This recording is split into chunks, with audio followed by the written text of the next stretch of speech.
Are you ready to learn what red flags keep an eye out for when looking for love? Then we got you covered. I'm Brianna. And I'm Alex. And this is the podcast where we unpack reality TV and call out the bullshit. So that you show up confidently while dating and in relationships. Welcome to Ditch the Script.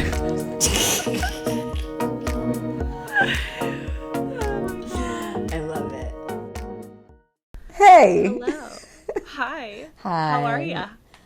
Oh, life. I'm good. I haven't showered yet today.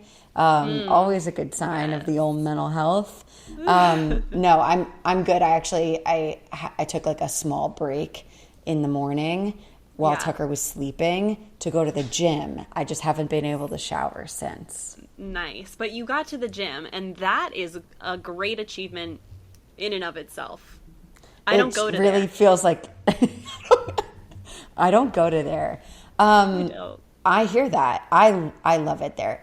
After I got the dog, going back to the gym, because I was going really regularly because I have a lot of time on my hands. But when I got the dog, I lost a lot of that time.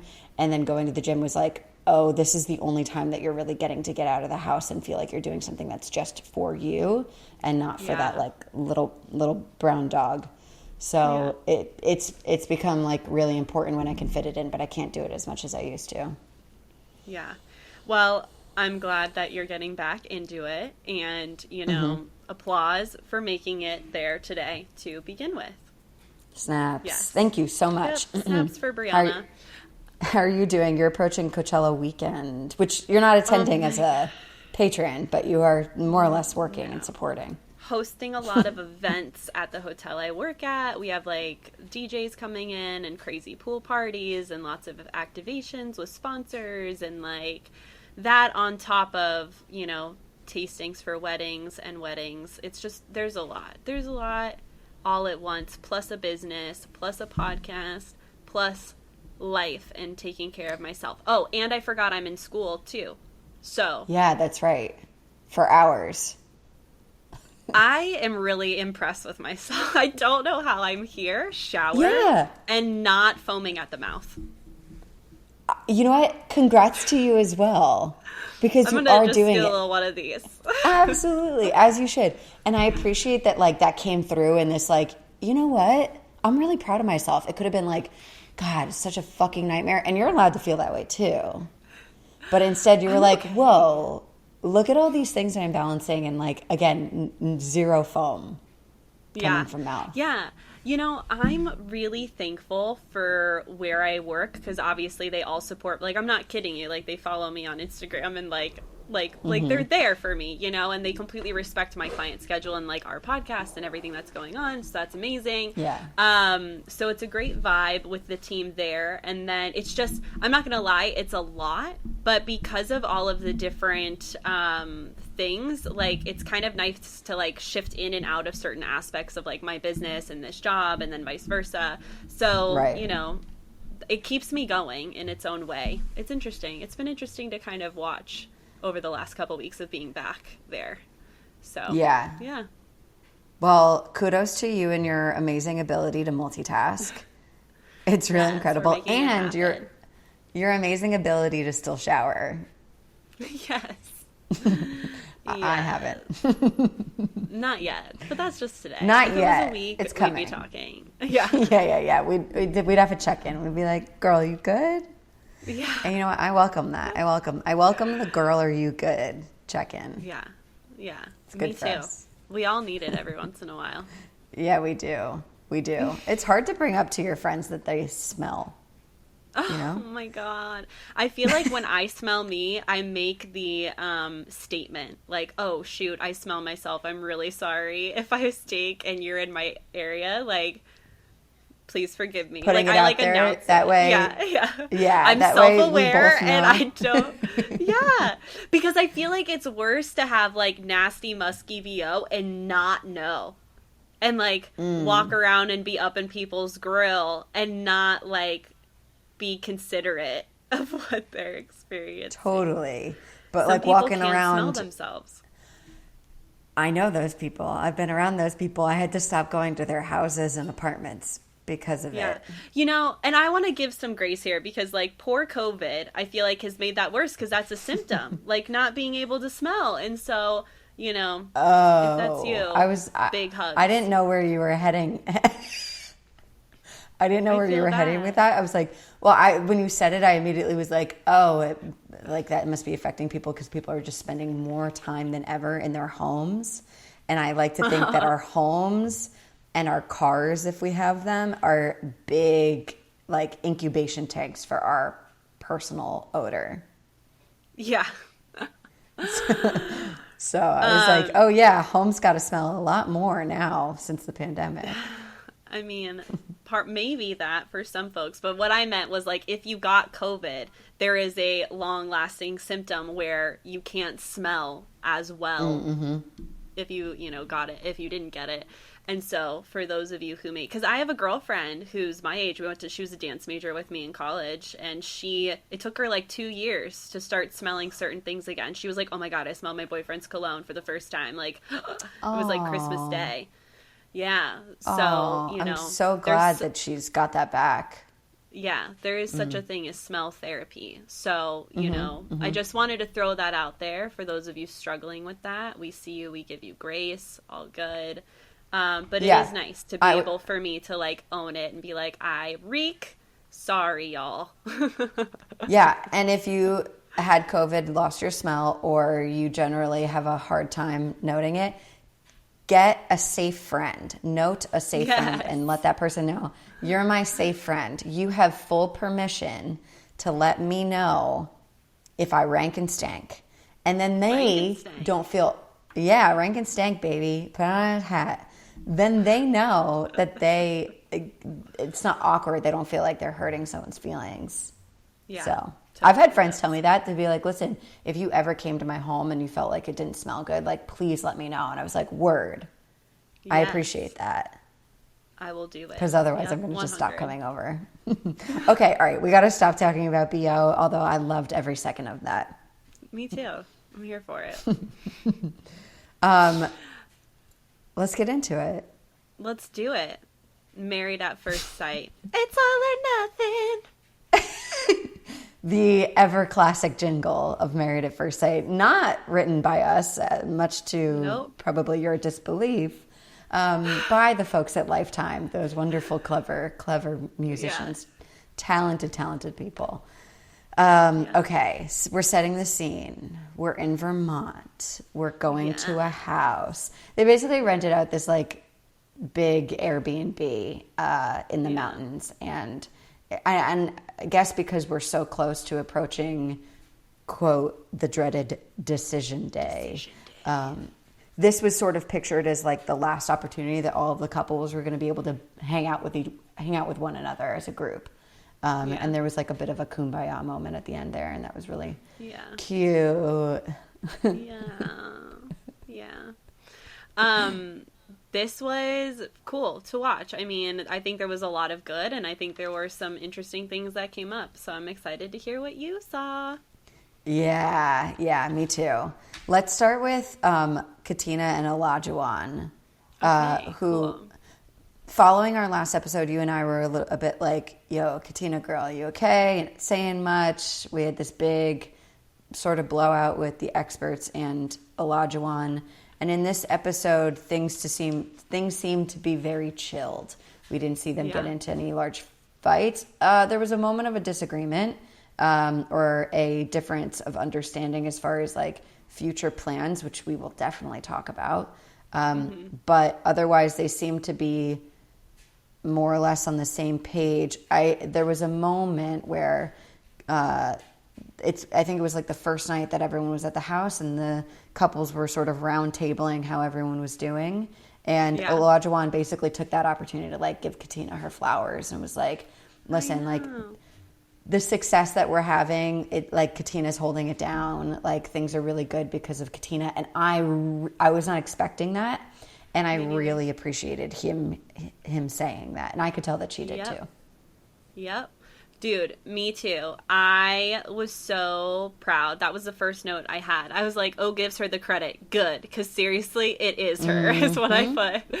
Exactly. Yeah, he praises her effort, which I had mixed feelings about. Like, that's the thing you're gonna praise. Like, can you just praise her for the woman she is instead of like, I see the effort you're putting in. It's like, ugh, like I didn't like that verbiage, and I don't necessarily. Yeah. My thing with O is like, aside from like the very red flags that are just completely uncalled for, in these moments, I just feel like he has a poor choice of words. Like, I don't think he means to come across the way he does in these instances. It's just he puts his foot in his mouth. So, yeah, Every you know, time. and so in his confessional, you know, with her there, he said he appreciates her.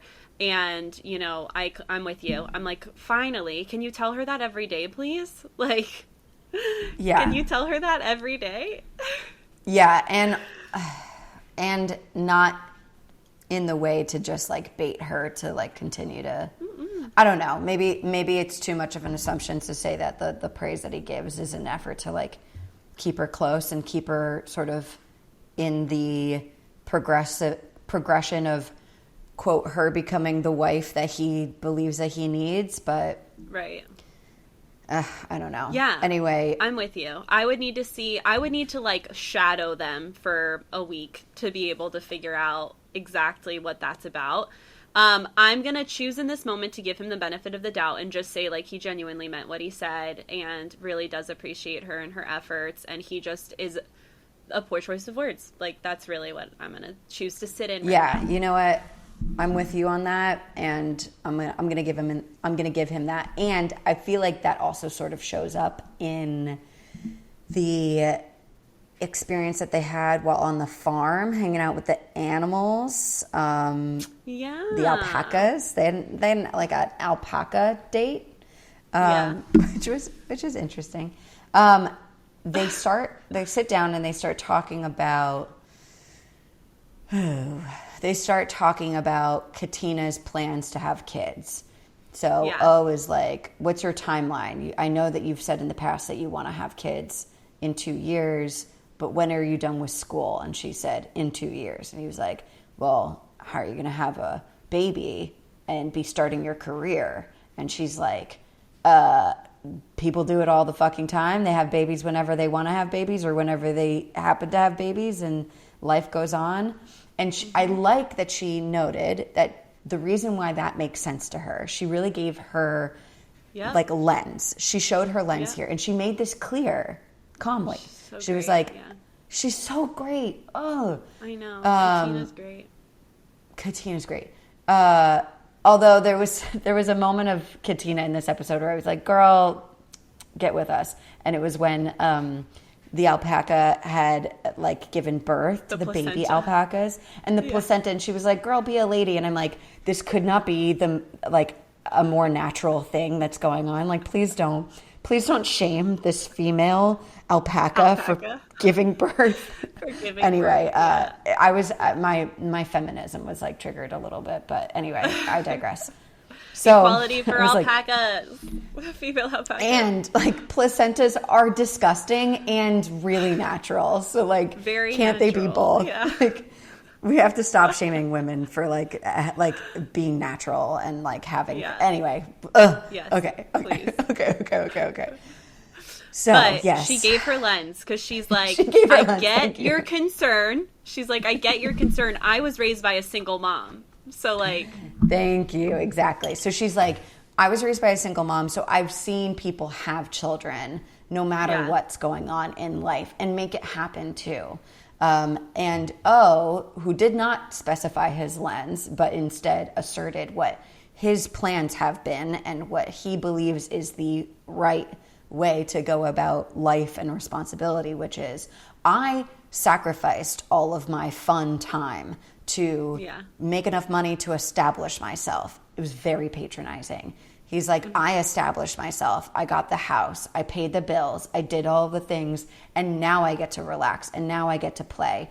And he's like, whereas you spent your time having fun, and that's okay. That's okay. But you spent your time having fun and you haven't established yourself. When I heard that, I was like, you need to sit down. Yes. You can just sit the fuck down right now.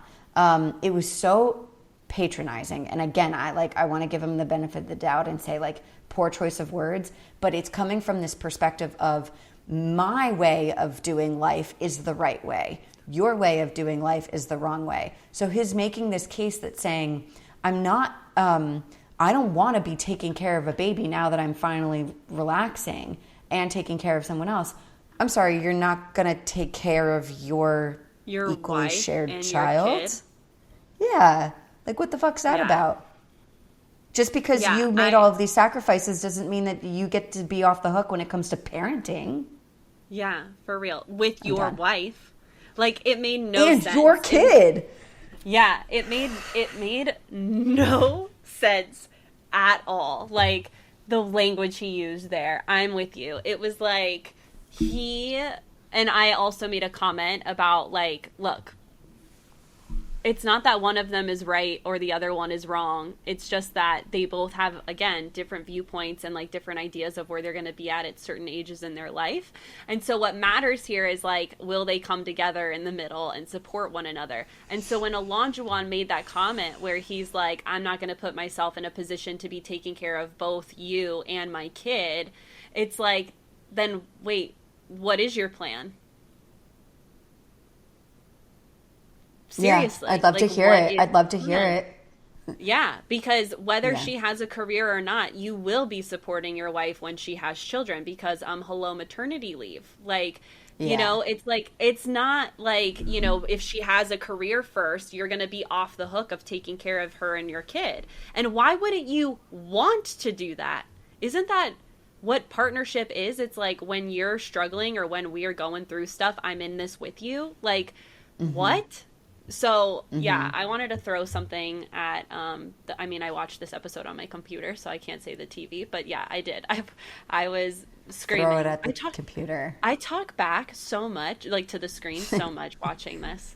I'm like, oh my God, it's funny. You would be great to, like, live stream you're watching these episodes, whereas I'm silent because I'm in disbelief.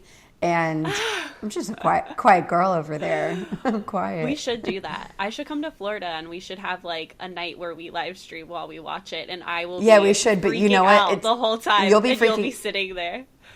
In silence, literally. Remember, okay, so, like, our audience doesn't know this, but we tried to. The day before New Year's, we tried to record this episode of us like watching. Yeah. Too hot to handle, thank you. And we're like, anyway, the whole thing was like an absolute hot mess as far as video and audio and technical difficulties go. It was so bad, however, guys. I tried to edit it. It was before we had you, Matt. We didn't know what we were doing. Everything was a mess. We still don't know what we're doing. No, we still don't know what we're doing. We're doing full the best transparency, we can. but we appreciate you guys being along. We're doing a great Snaps job. for DTS. Yes, exactly. But it was so hard for me in that recording because I knew that I needed to be more vocal. And, like, listen, I can talk, but as far as reacting goes, I'm a silent girl. I'm silent. So I was just like, yeah. Look, girl. It's just I am the yang to your yin here. Okay, I got you. You are. I got you. My favorite part of this entire conversation, I just want to, like, holler at Katina real quick because she said something that I was like, I put clapping emojis in my notes because I was like, go off. Where Olajuwon's like, you know, talking about her ability, whether or not she can have a career and have a kid at the same time. And Katina goes, I know what I can do. And I was like, yes, get out. Because she does. And if she's going to take that on, she will figure out a way to make it happen. Yeah, but what it sounds like is it could end up being like the omission of Olajuwon, should he continue to be her partner, not doing anything at all, and her pretty much taking care of herself, her responsibilities at work, and her child. Olajuwon. Yeah. And Olajuwon. Yeah. So this whole experience sort of locked in a theme that I'm seeing with Olajuwon, which is him being incredibly stubborn. Like, very controlling. Very, very, very fixed in his ways. And I'm not going to begin to assume the possible reasons of why that is. I'm just noting what I'm seeing. Right. This entire experience, it has been I need Katina to become the wife that I need, with very little reflection of like, okay, what areas do I grow as a partner? Yeah, exactly. And then it's this, you have a family plan. Well, that's only going to work if it works exactly with the way that I understand family planning to go. We make the money, we establish the career, then we have the kid. And it's like, again, Olajuwon, these are your ideas. There is no compromise here. He is not compromising. He is fixed, he is rigid, and that would be really difficult for anyone to make a life with unless you are so deep in your people-pleasing experience that you just give way to all of the needs of this strongly opinioned individual. Yeah. It's not going to work. No relationship Olajuwon will ever get into will work if he constantly has this mindset of, it's my way or the highway, I'm right, you're wrong, what are your life skills, how can you serve me as a wife? Partnerships don't thrive. That's not a partnership, that's a dictatorship. Yeah.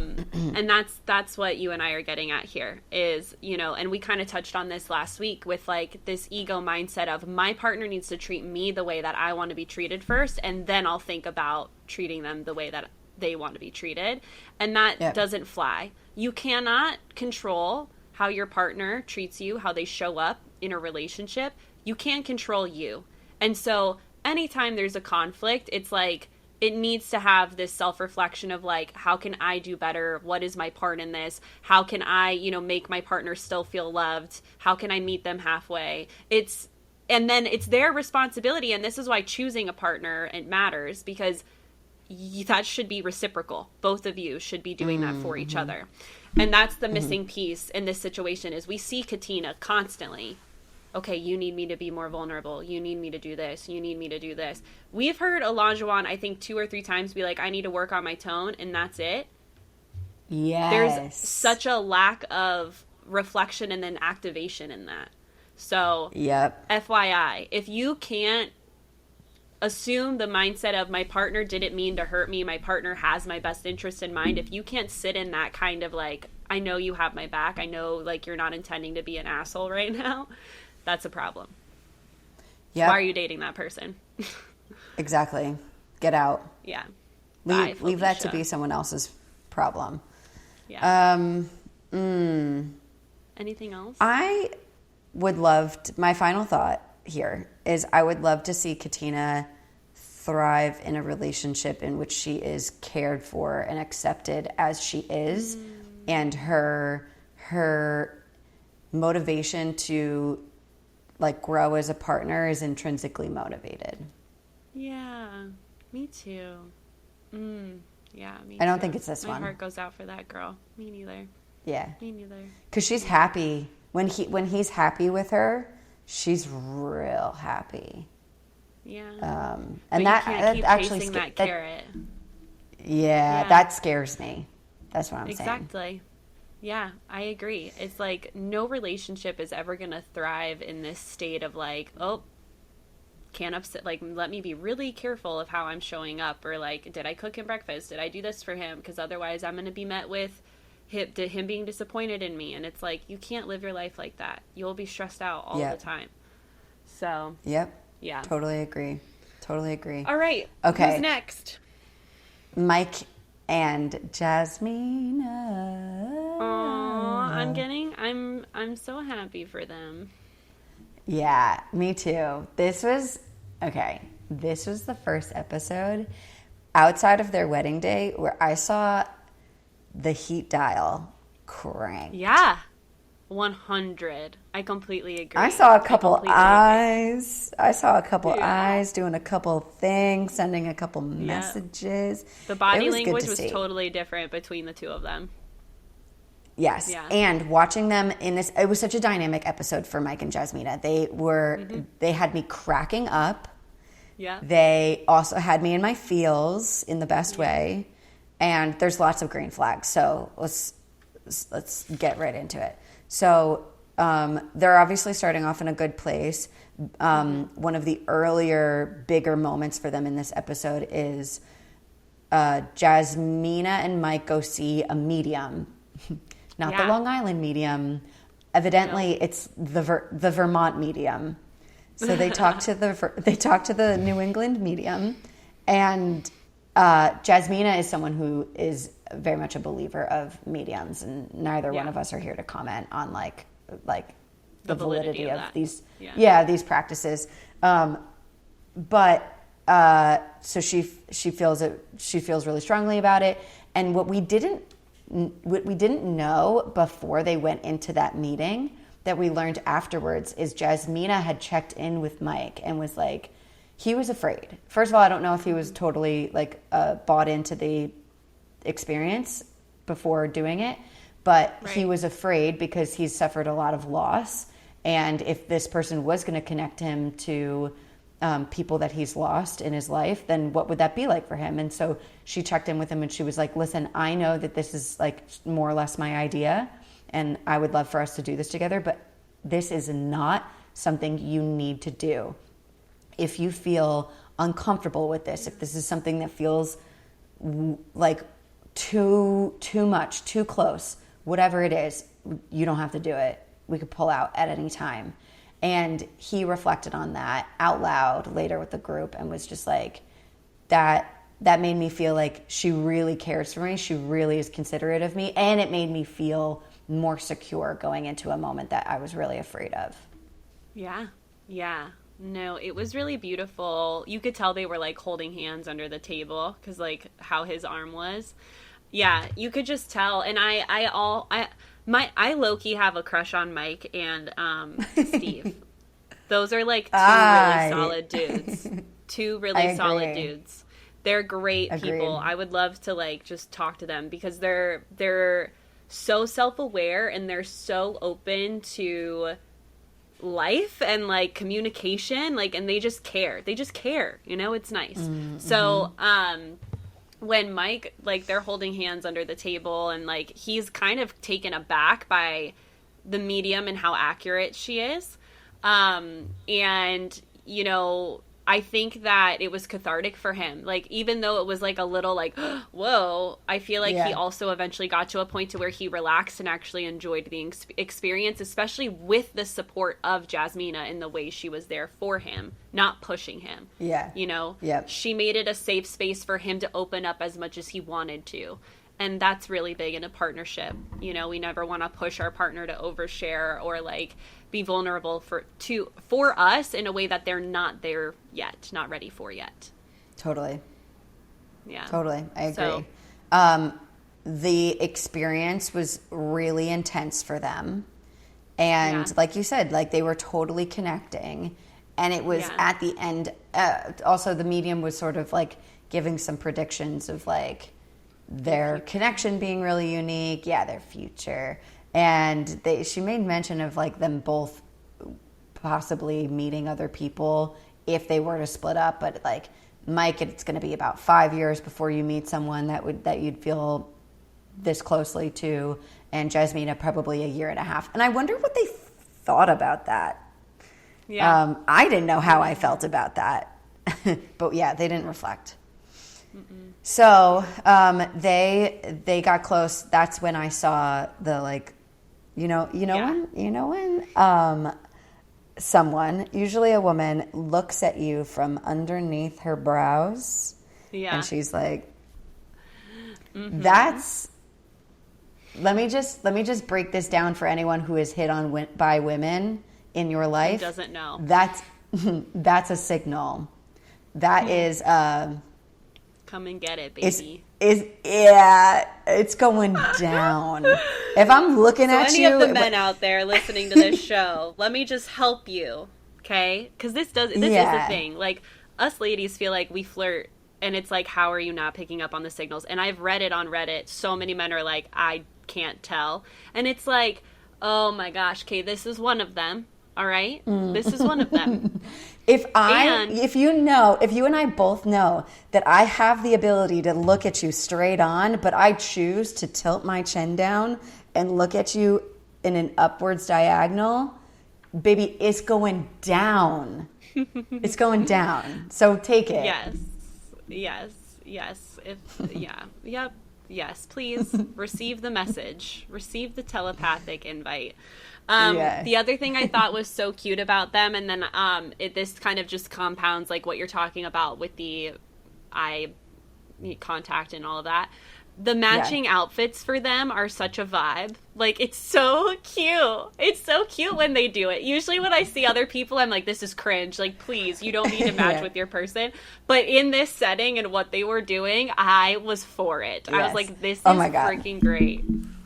Thank you for that amazing segue. Let's talk about it. So then later on in the episode, Mike and Jasmine host a series of tournaments with the couples. It's like dodgeball, and it's honestly flip cup. Some of this, kickball. Thank you. Yeah, thank you. There's lots of different field sports and drinking sports, and they are running the show, and they are hysterical. They seem to have very similar energy in a setting like that, like a competitive, but like silly, because they're both able to be a little silly, but also take the game very seriously. I loved it. I loved every second of that. I thought it was incredible. Yeah, me too. I was really enjoying them as a couple this episode. So, really happy for them. I hope it continues. Like, from the get-go, we've had faith in this couple, so I'm glad that they're in a good place. Yeah, me too. I guess the only gap here is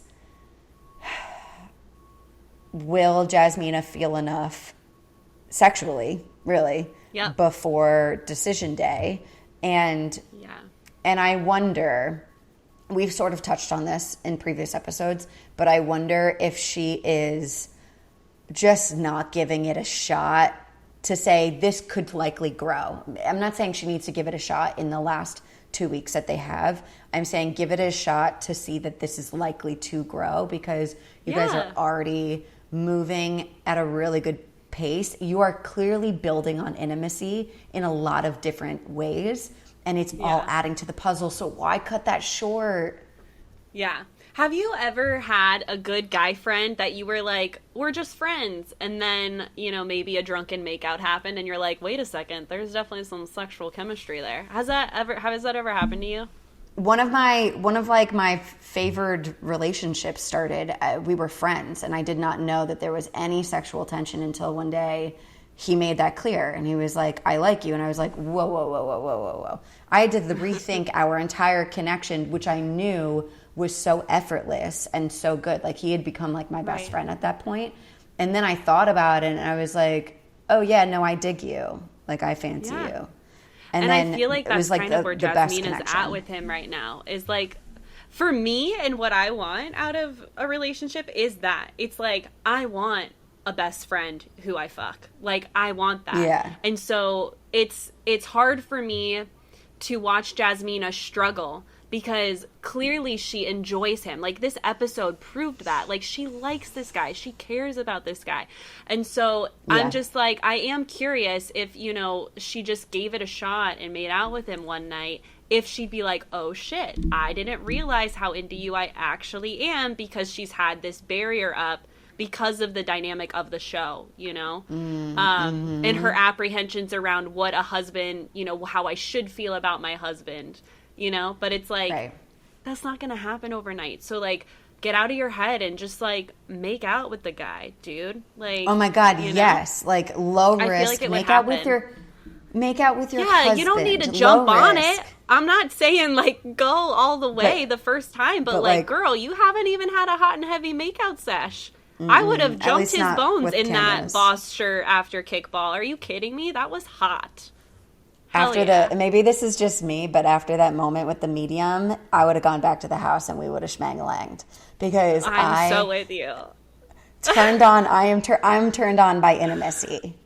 So yeah, me too. Again, me too. I get so turned on. If you have a crush on me, you're sharing. Yeah. Yes. Yeah. Okay. First of all, quick pause to break the fourth wall. That's why we're friends. I don't. Yes, exactly. It's exactly why we're friends. If you have a crush on me, please listen to this podcast.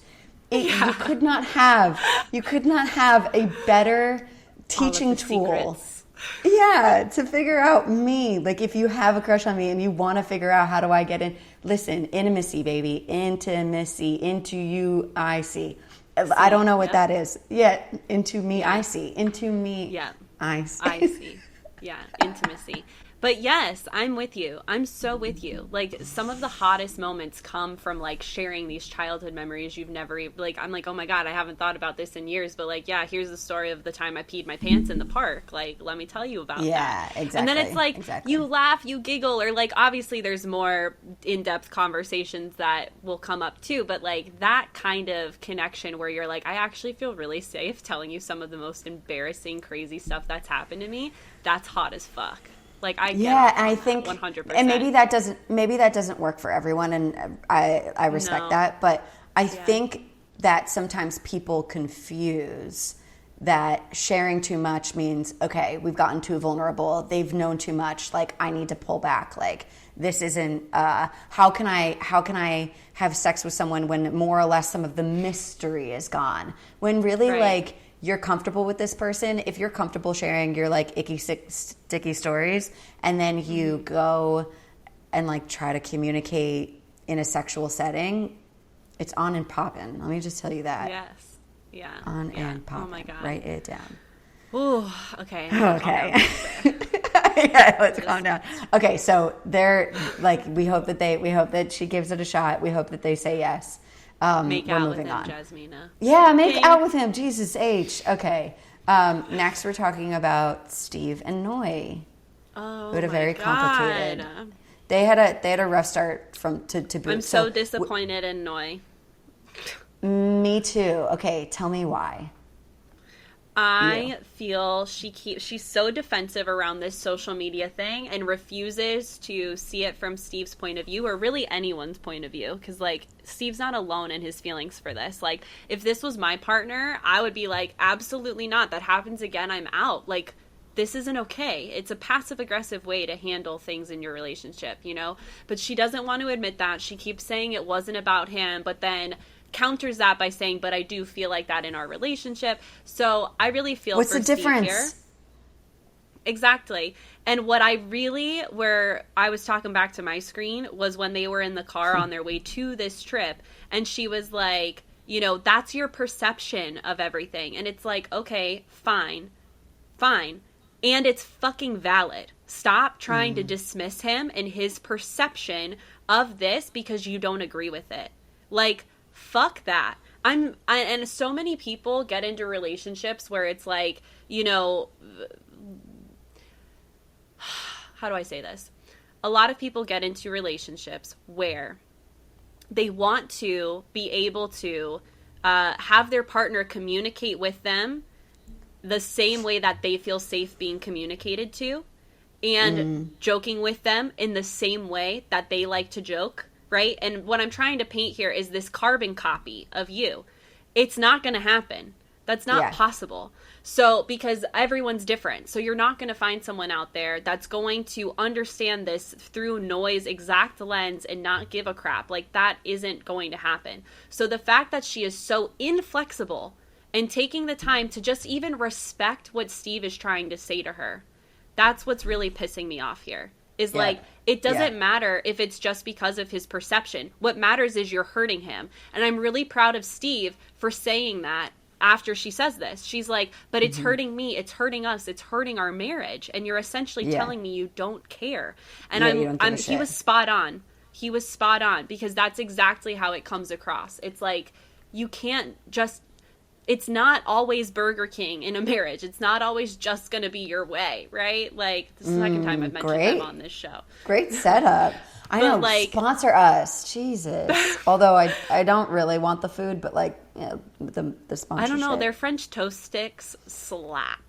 Does that sound right? No. Their French toast sticks are banging. There we go. That's slap would have been fine. I was confused because I didn't know that they offered that on their sophisticated menu. Well, breakfast. Oh, word. They're so good. Okay, noted. Sponsor us, noted. Okay. Yes, I totally agree. He was really, really clear. Could not have been more clear that what she was doing, whether it was intended to be about him or not, was really hurting their relationship. And she is finding herself really stuck in feeling, I can't tell if this is really how she feels or if this is the hill that she's dying on for the sake of staying strong in the argument. But her feeling of like, stop trying to control how I express myself on the internet. He's not trying to control what you do on the internet. He's not saying like, don't wear that and post pictures of it, or don't say that. It's like when you make some sort of you make some sort of statement, and if I feel like it's about us, other people might feel like it's about us, and that's not something I'm comfortable with. And the fact that I have feelings about that, and we continue to go round and round and round in circles with this conversation, with this debate, can't you see that this is starting to poison the good thing that we have? Because we already saw them get through an actual problem, like I shouldn't minimize their problems, but like a really big problem, which was like talking about their finances and talking about their financial goals and their budgets and their plans. We saw them get through that and actually get a lot closer. That's what we were talking about last week. So if she continues to stand still in the position of, I get to express myself however I want on the internet, first of all, like, what's the purpose? What is it that you're doing it for? Who are you doing that for? I need someone to ask her that question. Then she will continue to like tear apart some of the like better parts of their relationship. And they both noted that, and she was like, well, I guess I'm always going to feel this way, and I guess that's always going to be the case. It was icky. It was so icky. Yeah. And, you know, again, applause to Steve. Like, he doesn't raise his voice at her. And I thought it was so cute in the evening when they were going to bed, and he made it a point to be like, come cuddle me. Like, I want to feel close to you and connected to you. I don't want to go to bed with us in this energy. And I thought that was so sweet. And it melted Noi's cube, like the ice cube that she had kind of built up around him. Yeah. Because you saw, like, she came over and she was like, had her head on his chest, but her arms were crossed, and he called her out on it. He's like, no, uncross your arms. And in like the most tender way. Yeah. Mm-hmm. And I snaps for Steve there, because man, like he could have responded kind of in a way that Mark responds to Lindsay, you know, like it's very like, no, don't touch me. No, don't do that. No. And now I'm going to push you away because you hurt me. And we see what that does to them when we'll talk about them in a minute. But yeah, it's like we really need to meet, you know, when conflict happens in relationship, it's inevitable. We need to meet each other with compassion and understanding and a willingness to connect after the conflict or even in the middle of the conflict. Like that's really what's necessary. And he does a great job of that. Yeah, he's got a really good sense. Something else that I love that Steve did was, before they had that moment, like they had just gotten out of the car, they just had that fight, he's helping the guys prepare dinner, i.e. he's preparing dinner and they're watching, and he's asking them, he's telling them what happened, and he's asking them, he goes, listen, can someone tell me that they, like, if you see it from Noi's perspective, let me know. I want to know if I'm hearing this wrong. And what he's doing in that moment is really reflective of how a lot of us can sort of we can get, when we're too close to a problem and too close to a conflict, it's very hard to see outside of our perspective, which is why we stay in conflict with our partners like this. And so sometimes it's really helpful to have someone to be like, hey, actually, I sort of see where they're coming from. Our friends, especially not friends that you just loosely met through a reality show a couple weeks ago, are always going to be super comfortable. They're going to want to support you and be like, yeah, she's fucking wrong, man. That sucks. You should feel better about that. You know what I mean? Whatever. And so it was the way that he invited someone to say, actually, I see where she's coming from. They still didn't feel that way. But that's not the point. The point is that we continue to see Steve make an effort to try to understand while he's trying to honor the way that he feels in their conflict. Yeah. He's doing great. Yeah, he's doing great. And I think that, again, this is why these experts supposedly are on the show, is to provide that neutral third party, like this is a safe space. And so, you know, You said it last week. You're like, I know that my partner's not going to be perfect, just like I'm not perfect. And I hope that whenever I meet that person, they're open to, if we need it, going to get help from a therapist, because shit happens. And this is one of those things where you get gridlocked in a problem like this, which is what you're saying. You get on this merry-go-round of like, we're fighting about the same thing over and over and over again. You're not going to magically get off that merry-go-round unless you do exactly that. Get a third party in to be like, okay, this is your side, this is this side, how are we going to meet in the middle, you know, what really is the issue that we're fighting about here. And so I again applaud Steve for this eagerness of wanting to understand and wanting to find a middle ground, and that was the language he used. He's like, does anyone see a middle ground here? Is there anything that I'm not thinking of, you know? And I, again, that in a partner, like having that kind of, and to use Pastor Cal's language, that which he described Katina last week, being solution oriented, you know, like resolution, like how can we bring peace? How can we bring a solution to this problem forward?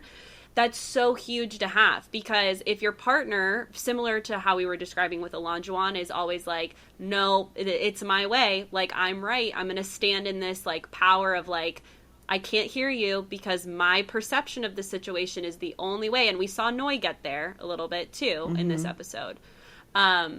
It's just gonna, like, again, using that term, it's a gridlocked problem, which is a Gottman Institute term, where it's like, you're not ever gonna make progress here because of the stance you're taking. Exactly. So it's just like, I'm really, really happy to see as these relationships progress, we're really starting to see like who really wants to make this work, because their actions are backing that up, you know? So very, very good. Something that's interesting that we saw as Steve and Noi continued throughout their like Vermont weekend was Noi's ability to swallow conflict and move on and make it seem that everything is really fine. Because if we never saw any of that stuff, when they were doing the like acrobatic type play the next day, I would have thought that there was not a single issue registered in her system. Right? And she even said it at the top of the weekend before they must have gotten out of the car. They're ready to head in, see the house, see the couples. And she's like, I'm just going to pretend like everything's okay because I don't want to do this in the presence of the other people. And I immediately, so I also watched it back again this morning, and I was like, that makes me fearful of being able to trust when Noi is okay. Like, is she okay when she says that she's okay? Because she's very good at shutting it down, storing it, and then behaving like everything's cool. That can be really, really difficult for your partner. If this is something that you tend to do, your partner will start to lose trust in knowing, and honestly feel a little bit gaslit and a little crazy, not sure. Once they become aware that that's a skill that you have, they will become unsure of, are they okay? Are they really okay? I can't tell because it looks the same. Right. And that's scary. I think I liked your use of the term swallow, because I feel that there are moments where an intentional avoidance of like, this isn't the place or time to like get into this right now, so let's just enjoy our time together and we'll revisit this when we get back home. Totally Gucci, like that's fine, because there was that communication and that decision that was made together. Whereas with her, it's kind of like she, like you said, she swallows it as a means to like, I don't want to deal with this, so I'm just going to straight up avoid even talking about it, which isn't going to get you anywhere, no matter what. You know, that's not going to make the problem go away. So I'm with you on like, it was interesting to kind of watch that in her of like, you know, they had this intense conversation and then they got there and like things were pretty good until they had this weird dinner exchange and then they got good again. It was just, it was kind of like, you know, and I understand why Steve is always trying to check in with her, is because of exactly that sensation of like, where are you? Where like, am I? Where are we at? How do you feel about me? Yeah, totally. I'm noticing a pattern of Noi not wanting to deal with conflict. And I wonder how that has interfered with her, like, the development of her relationships in the past. Yeah, she hates it. She literally runs away. She's trying to learn how to not run away on this show. But yeah, she shuts it down. She doesn't want to talk about it. It's really uncomfortable for her, which, let's be real here, conflict's uncomfortable for everybody. Like, No one loves it. No, like, even me, like, knowing what happens, conflict is like, oh, I hate it, you know? It's not an enjoyable thing to do. And I want to holler at Steve again, since we're talking about them. He says, because he's like, they're talking about dips in relationships. And, you know, because Mike was relating, like, we're in a really good place right now. We just, like, we can't dip We can't anymore. afford a dip. And yeah, and Steve was like, but don't discount a dip, because the dips actually can make you stronger.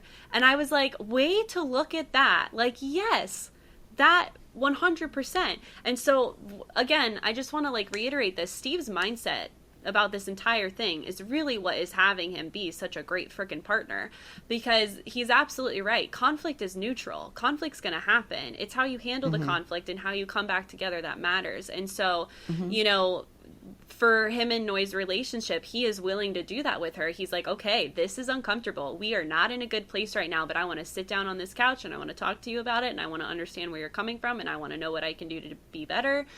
And she's like, oh, this is uncomfortable and I want to run away, you know? And so if that's you and you're like, I hate conflict, it makes me want to run away, I encourage you to look for the safety that you've established in your relationship and rest in that, and take your time. Take your time. It doesn't need to be in one quick 5-minute convo. Slow down.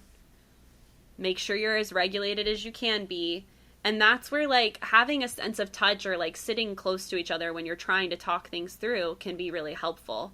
Because if you're, like, sitting on opposite ends of the couch, or you're really distant, it has this me versus you kind of vibe. And you don't want that. It's you two against the problem. Team, baby. Team. We're a team. I love that. I love how you said that. I think that that's really useful. Okay. Yeah. Crush the dips them. will make you stronger. Ding. The dips will make you stronger, much like squat dips. They're not called that, but they're squats, and they make you stronger. Sometimes you got to dip to get up, you know? Well, that's a great point or a great analogy right there. You know, if everyone could sit on their ass and have a six-pack, everyone would do it. But no, it takes work. You have to be self-disciplined. You have to be consistent. You have to show up. It's gonna hurt as you're doing those crunches and all of the other things, you know, planks, whatever.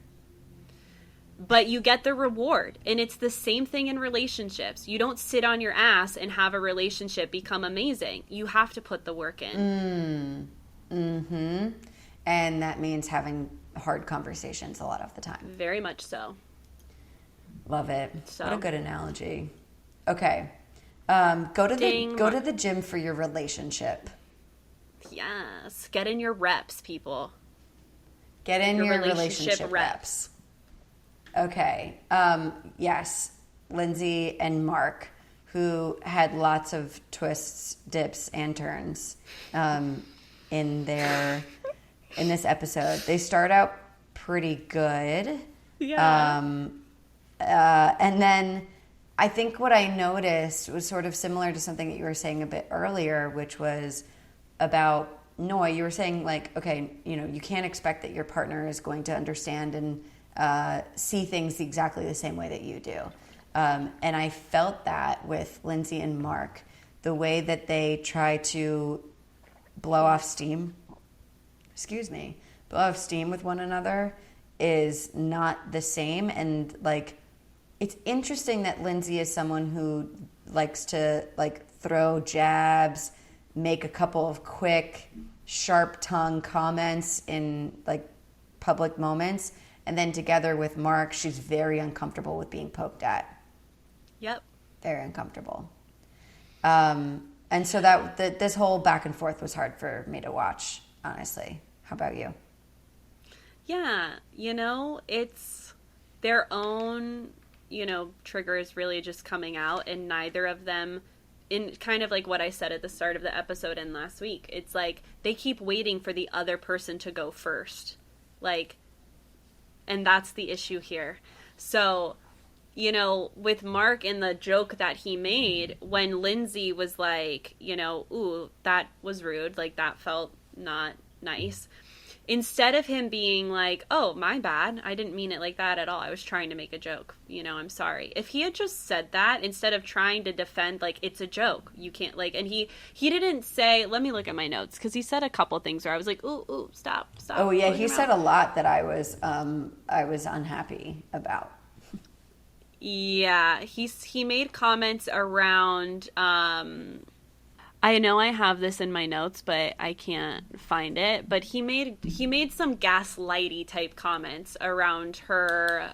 He didn't use these exact words, but basically was implying like she can't take a joke and she's sensitive about these things. Mm-hmm. And she has a right to be sensitive, and we know that she has a poor relationship 100%. with her.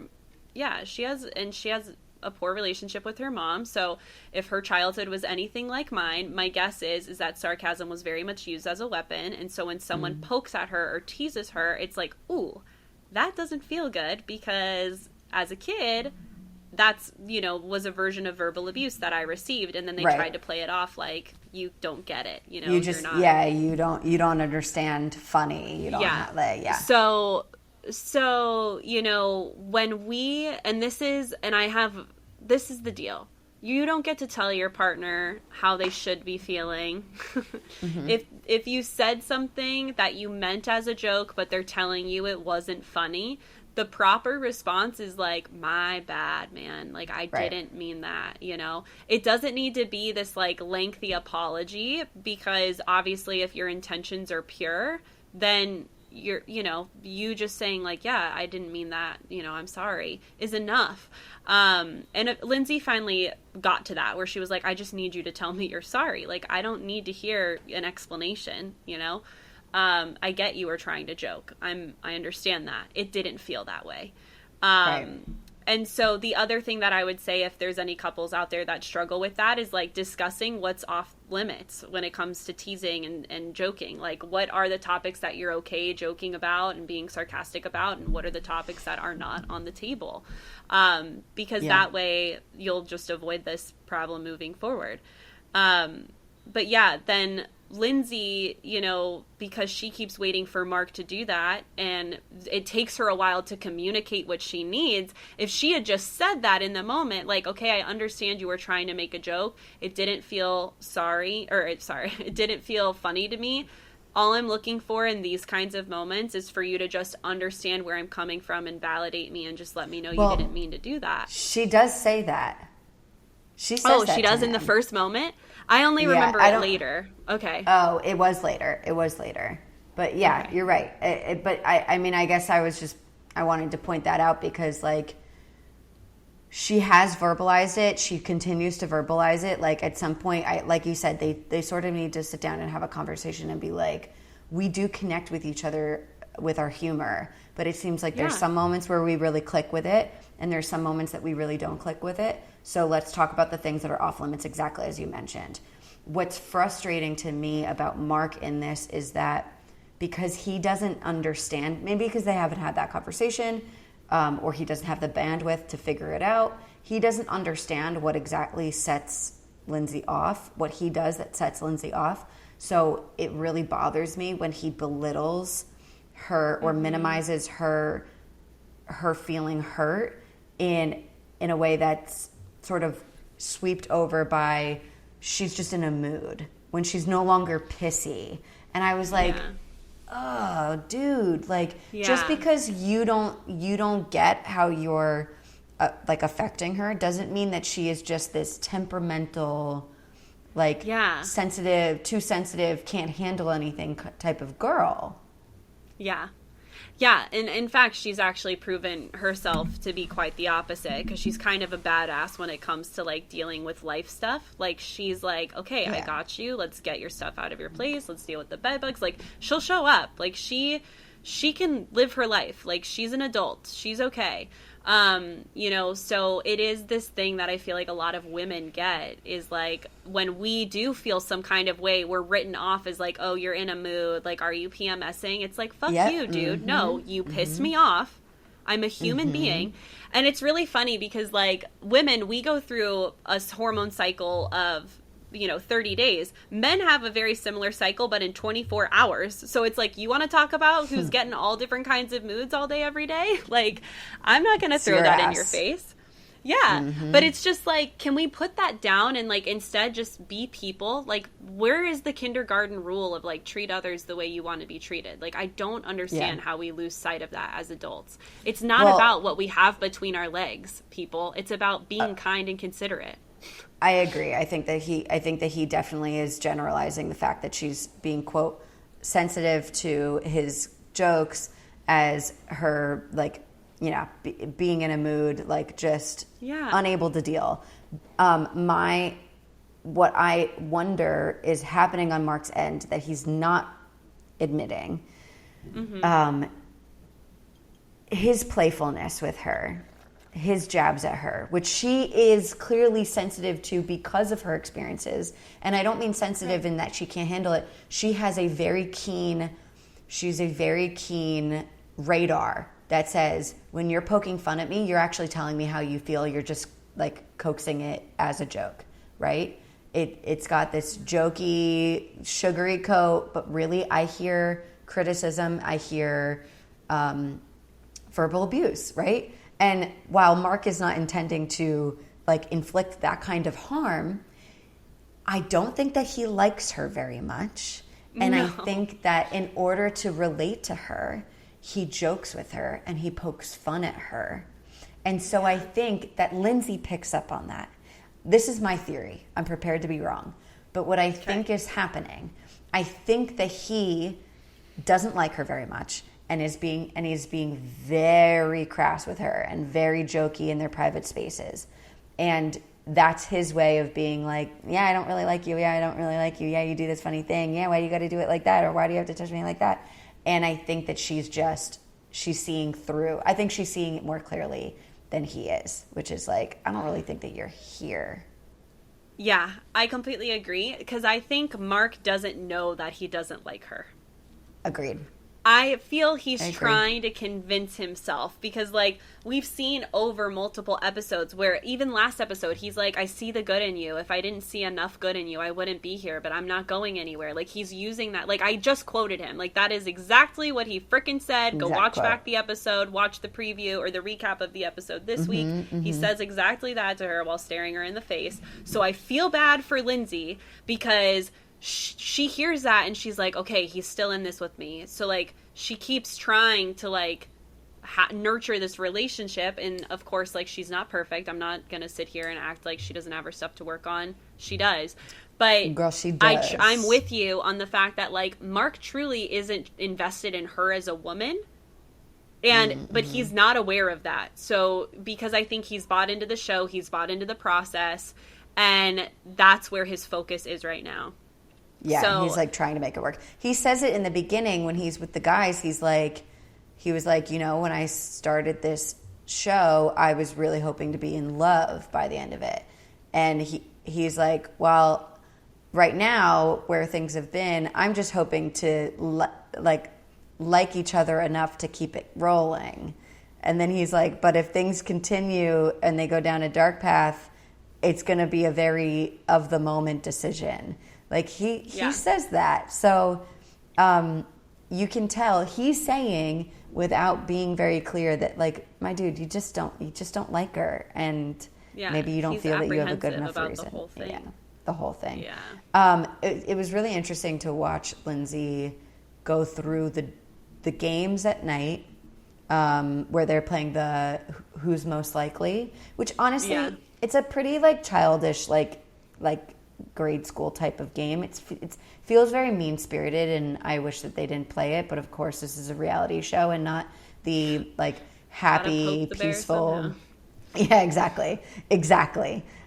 So anyway, she gets sort of torn up from the floor up with this game, and we watch Lindsay do what can only be a very well sharpened coping tool for her, which is when she is feeling attacked, and rightfully so. She was it was a game, but she was feeling like, probably taking it pretty personally, which I wouldn't blame her.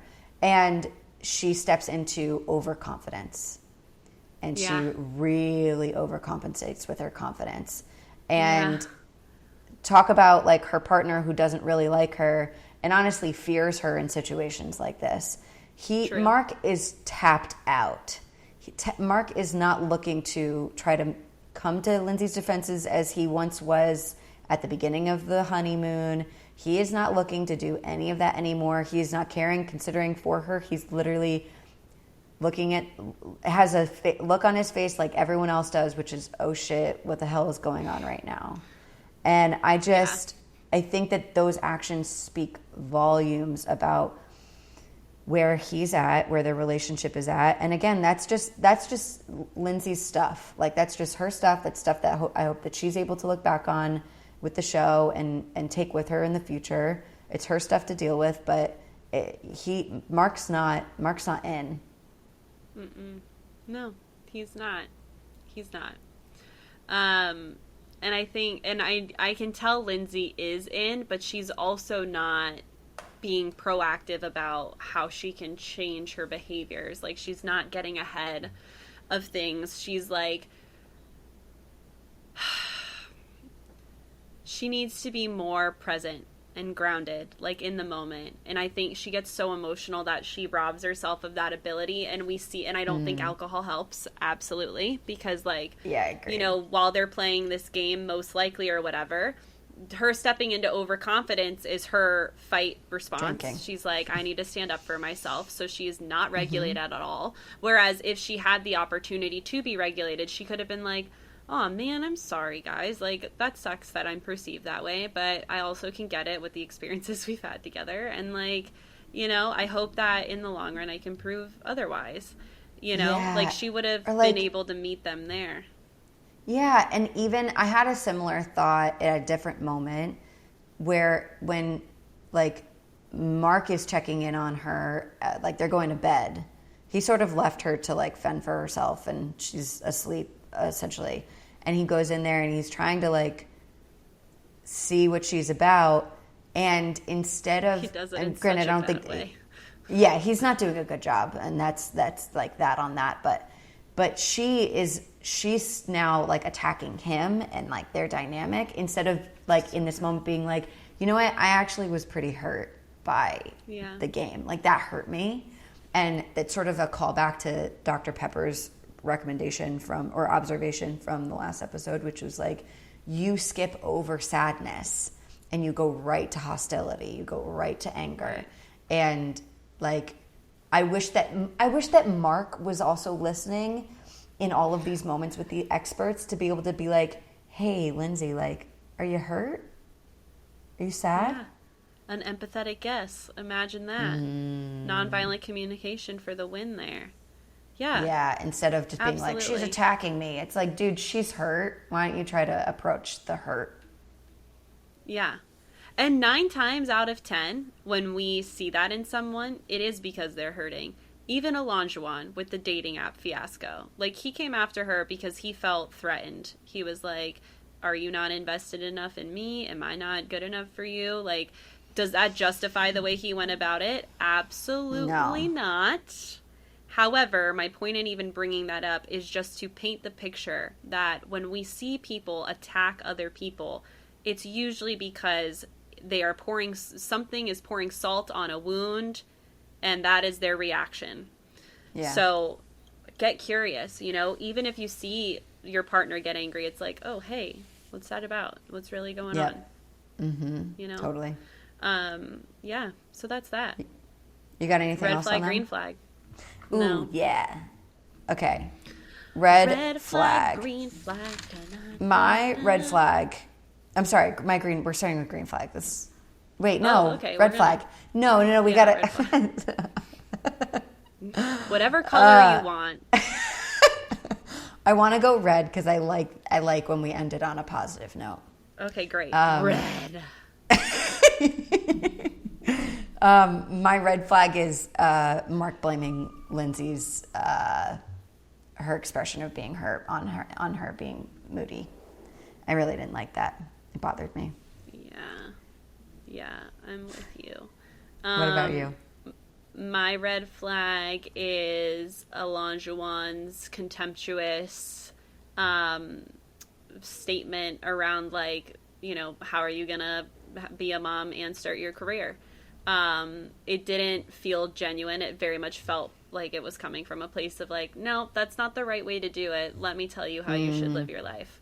And I do not like that ever. Yeah, big red flag. Ever. If you're seeing that in your relationship, if you think that this is someone worth like keeping it going with, I encourage you to try to help them understand what hearing that from them is like. Because if it's in the case of Olajuwon and it's just a shitty choice of words and his absolute stubbornness is a full personality trait, then maybe they are able to like open themselves up to your perspective if they can keep themselves quiet long enough to hear it. But otherwise, if they're not going to hear that and they're just going to be like, no, everything that you do is the wrong way, we have to step up to exactly the way that my life works in order for us to do this right. Please, you're going to get on my timeline. Yeah. Get out. Yeah. Okay. Green flag. My green flag is, as I've mentioned, Steve looking to invite other perspectives into a problem that it's not, let me just say this, it's not always appropriate to get everyone and their mother's opinion on conflict. I'm not saying that. But what I will say is that you feel stuck and you feel perplexed and you have a feeling like maybe I'm just too close. Maybe I need to hear what other people are, if someone would agree with this person because I'm just not getting it. If you are able to like give other people in your life permission to weigh in, that will, I guarantee you, that will help your relationships for as long as the day is long. I need to go. That's it. Oh, wait, no, I need a green flag. I was about to wrap up the rest. Maybe I need to go too. Okay, what's my green flag? Let me pick a green flag. Because I do like Steve. Let me think. My green flag, like, you know Steve. What? My green flag is to Katina, and like, although, you know, she is in a really challenging situation, she is doing so good at like growing and owning what she can do. Like, I'm so proud of her for interjecting and being like, I know what I can do. And I'm also really proud of her for like, I want to conquer my fear of animals. And like, I also like, she's learning how to cook. She is so open to influence from her partner. Like, I'm so proud of her. Now she just needs to go find a partner who's worthy of that.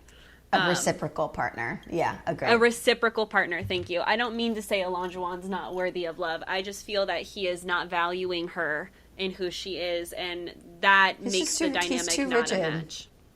Yeah. Olajuwon needs to find someone who's on the same timeline, who loves the same shit. He's clearly turned on by women who love animals, so go get you a farm girl dog. Go do what you gotta do. Who's established in her career or whatever. Yeah, and cooks and cleans.